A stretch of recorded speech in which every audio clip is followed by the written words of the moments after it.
প্রিয় দর্শক, ওয়েসিস এই সময় স্বাগত জানাচ্ছি। আমি ফখরুল আলম কাঞ্চন।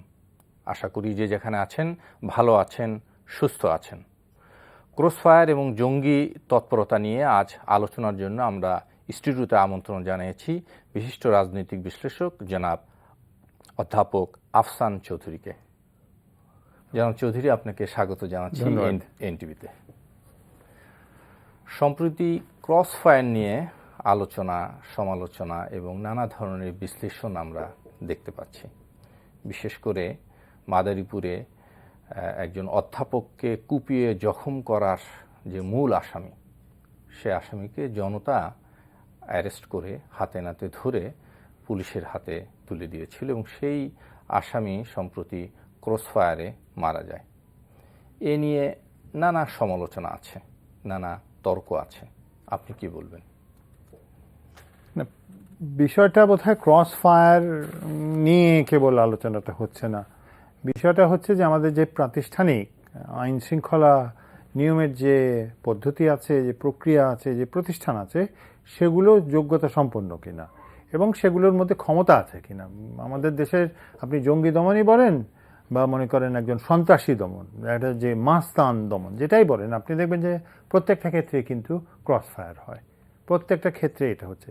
এখন ক্রসফায়ারে আমরা প্রথম যখন, আমার মনে আছে, যখন ক্রসফায়ার শুরু হয়েছে তখন তা আমাদের একটা পত্রিকার খবর আসতো, আমরা সেটা চালিয়ে দিতাম।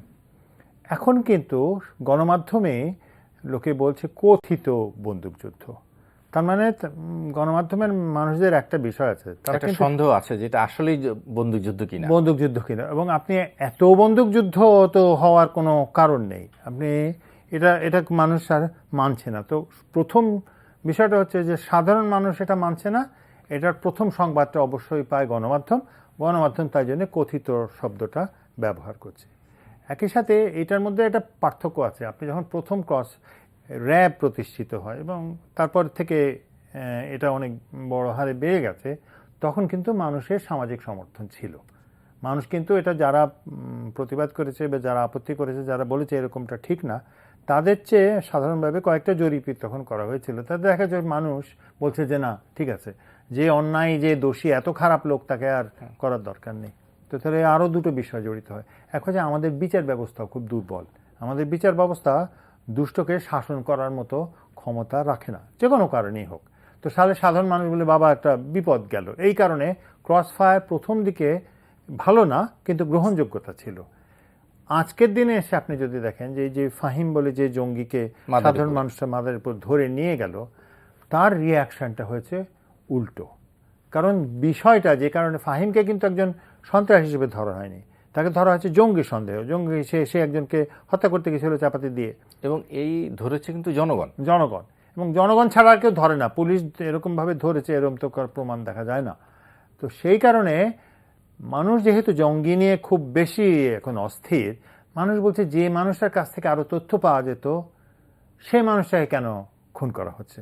এতে মানুষের সন্দেহ দেখা দিয়েছে। দ্বিতীয়ত সেটা হচ্ছে যে এছাড়াও আরও কয়েকটা ক্রসফায়ারের মৃত্যু ঘটেছে। তখন মানুষরা এই জঙ্গি সমস্যার কারণে বলছে যে এটা তো সমাধান হচ্ছে না, এটা তো বাড়ছে যখন, তাহলে ক্রসফায়ার হচ্ছে কেন। এটা আমাদের লজ্জা ভেঙে বলা উচিত যে আমরা মোটামুটি সবাই একমত যে ক্রসফায়ারটা মানে হচ্ছে যখন পুলিশ বা র্যাব বা যেই হোক, আইন শৃঙ্খলা বাহিনী নিজে থেকেই একটা ভূমিকা পালন করে একজনকে খুন করে, সেটাকে এক্সট্রা জুডিশিয়াল ডেথ। কারণ আপনি দেখবেন যে অধ্যাপক সাইদুর রহমানের যিনি ছিলেন, তার যে কে বলে হত্যাকারী সন্দেহ হিসেবে যাকে ধরা হয়েছিল, জেলে তারপর অসুস্থ হয়ে যায়, মারা যায়। আমাদের দেশে এরকম ঘটনা ঘটেছে। তাহলে শুধুমাত্র ক্রসফায়ার না, এটা হলো মোটামুটি বিচার বহির্ভূত হত্যাকাণ্ড। আমরা কিন্তু এটা নিয়ে এখন যে প্রশ্নটা উঠেছে, যে বিতর্ক তৈরি হয়েছে, যে শুধুমাত্র কি জঙ্গি তৎপরতা দমনে ক্রসফায়ারই কি তাহলে সমাধান?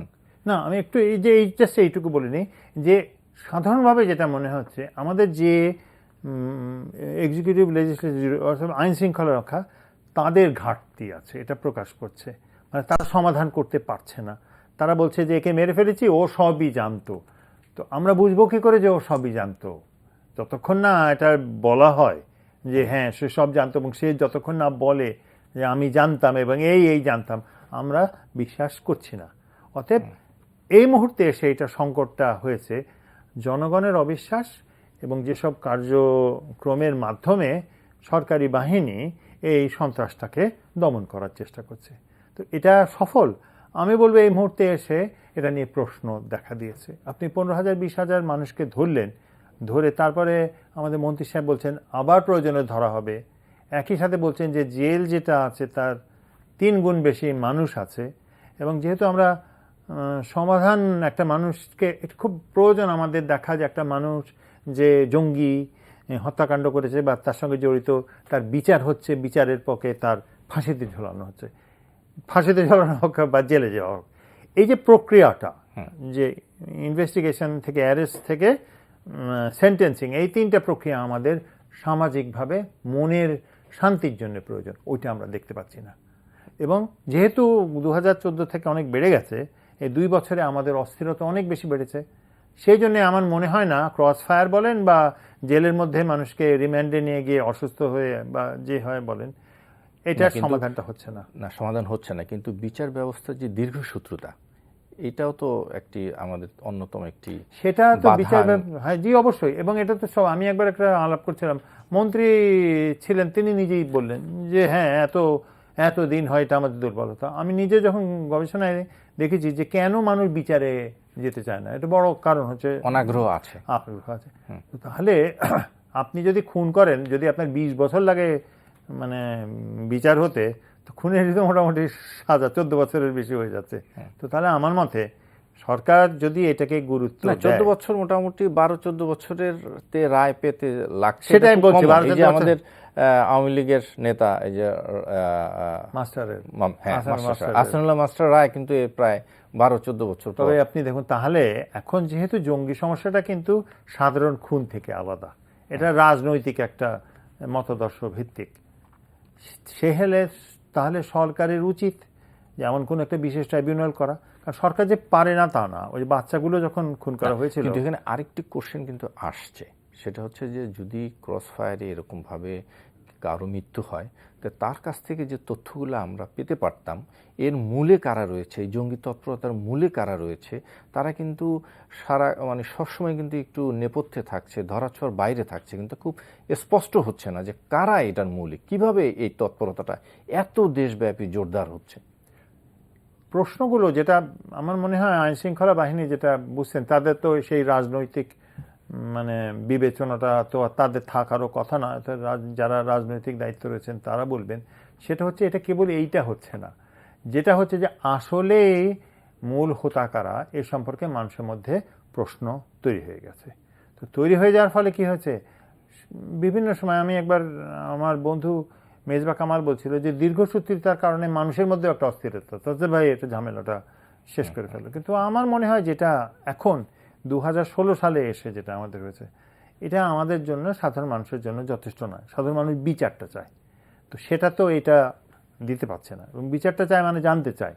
দ্বিতীয়ত আপনি 2 বছরে যে পরিমাণ প্রায় নির্বিবাদে যে কাউকে ধরে খুন করা হয়েছে, তো আপনি তো জানতেই পারবেন না। আপনি যদি একটা দোকানের একটা মুচি, একটা দোকানদার, একটা চামার, একটা মনে করেন অতি সাধারণ মানুষরাও যখন হয়ে যায় কিন্তু জঙ্গি তৎপরতায় কোন, হ্যাঁ, তো তাহলে তাই যদি হয়ে যায় তাহলে এটা খুব বড় একটা জটিল ব্যাপার।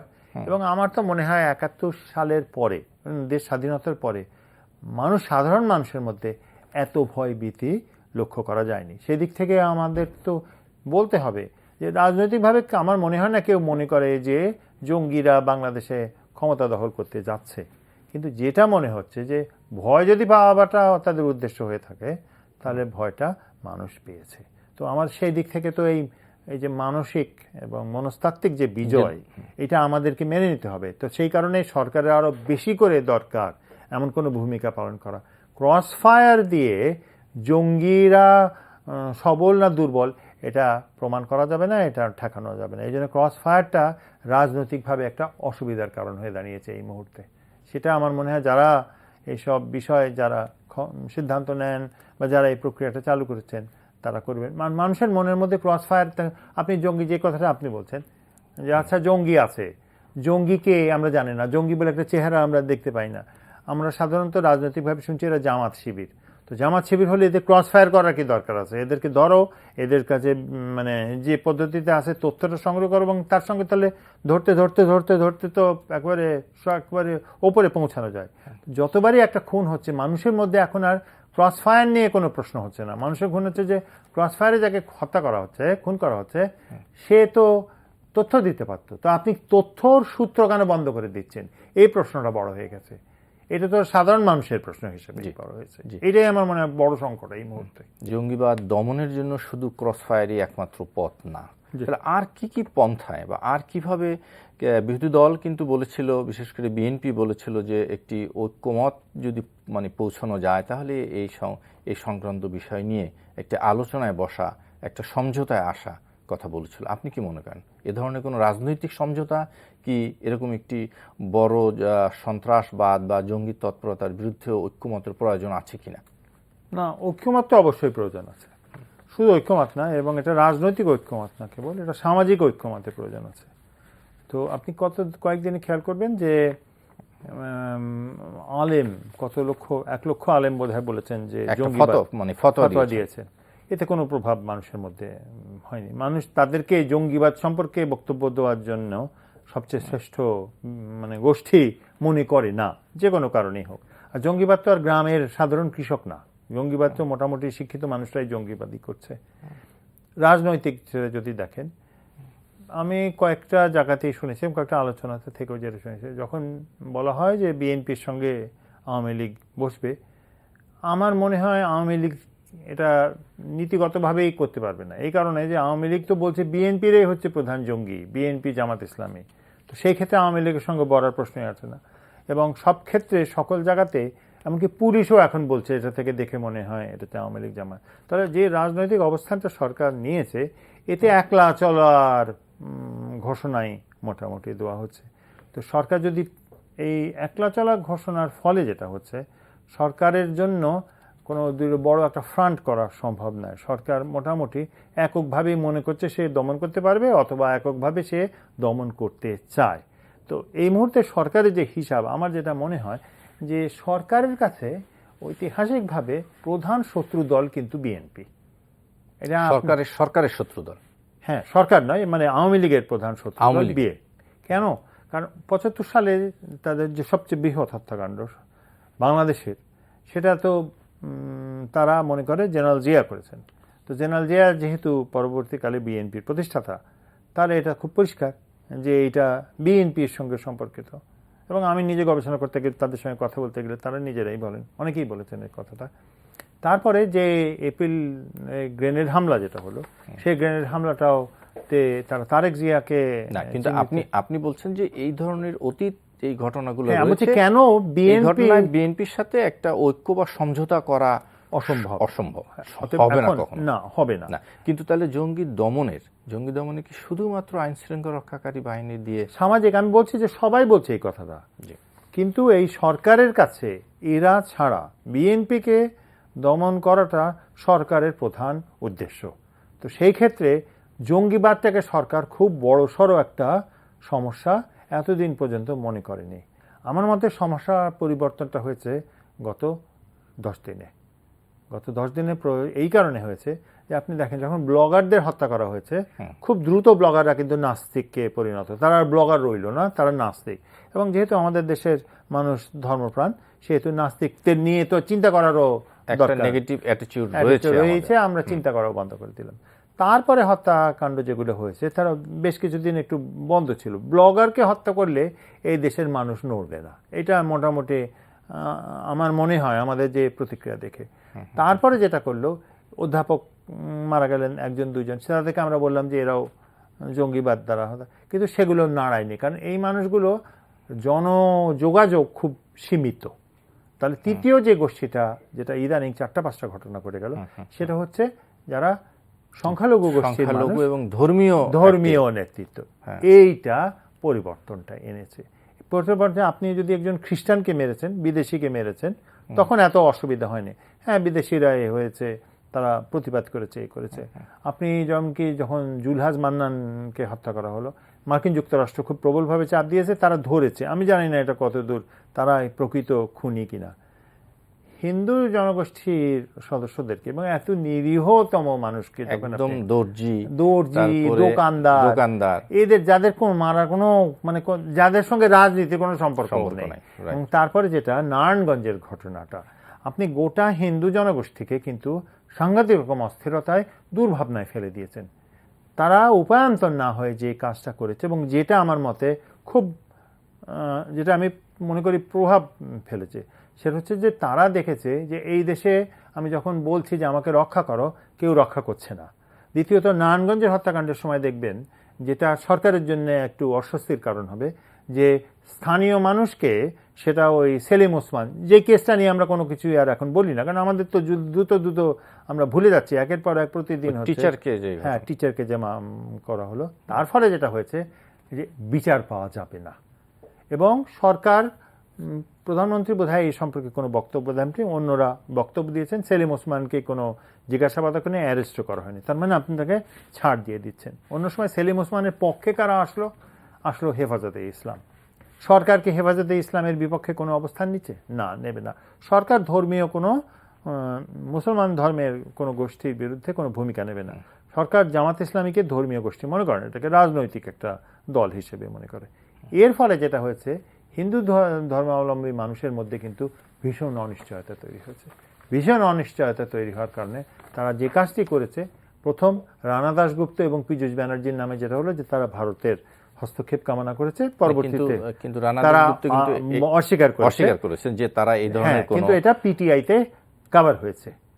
দ্বিতীয়ত, তারপরে আরো দুটো হত্যাকাণ্ড যখন হয়েছে, তখনও সেটা পিটিআইতে কভার করেছে এবং ভারতের গণমাধ্যমে হচ্ছে। আমি যেহেতু মানে বিভিন্ন দেশের গণমাধ্যম পড়ি।